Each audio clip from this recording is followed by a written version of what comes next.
प्रेम से बोलिए शिव गुरु महाराज की जय हो, साचे दरबार की जय हो।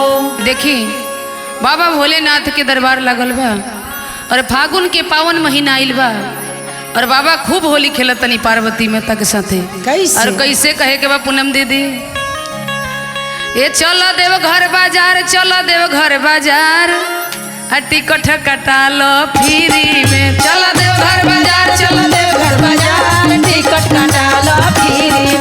चलो देव घर बाजार, चलो देव घर बाजार, टिकट कटा लो फ्री में। चलो देव घर बाजार, चलो देव घर बाजार, टिकट कटा लो फ्री में। चलो देव घर बाजार, चलो देव घर बाजार, टिकट कटा लो फ्री में। अरे टिकट कटा लो फ्री में, टिकट कटा लो फ्री में। अरे टिकट कटा लो फ्री में। चलो देव घर बाजार, चलो देव घर बाजार, टिकट कटा लो फ्री में। चलो देव घर बाजार, चलो देव घर बाजार, टिकट कटा लो फ्री में। चलो देव घर बाजार, चलो देव घर बाजार, टिकट कटा लो फ्री में।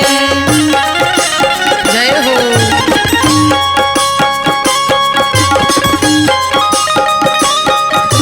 हर हर महादेव। जय हो।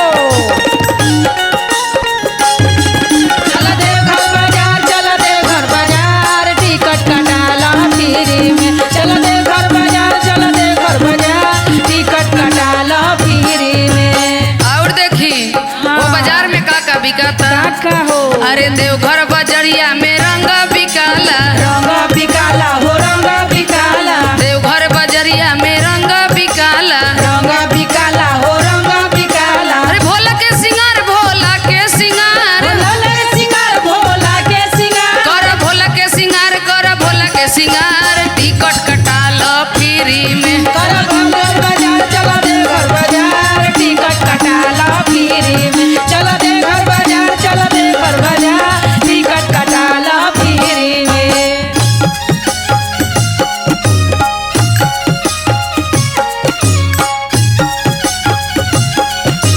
क्या बात है, जय हो।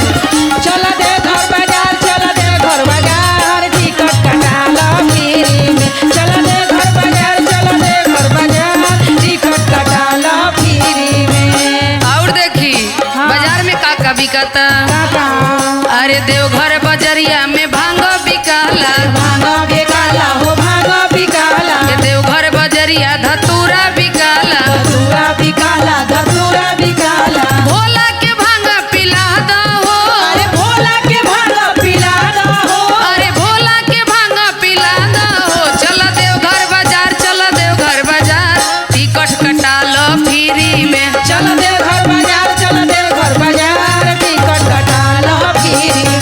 चलो देवघर बाजार, चलो देवघर बाजार, टिकट कटा लो फ्री में। चलो देवघर बाजार, चलो देवघर बाजार, टिकट कटा लो फ्री में। चलो देवघर बाजार, चलो देवघर बाजार, टिकट कटा लो फ्री में। होली है, बोलिए साचे दरबार की जय हो। शिव गुरु महाराज की जय हो।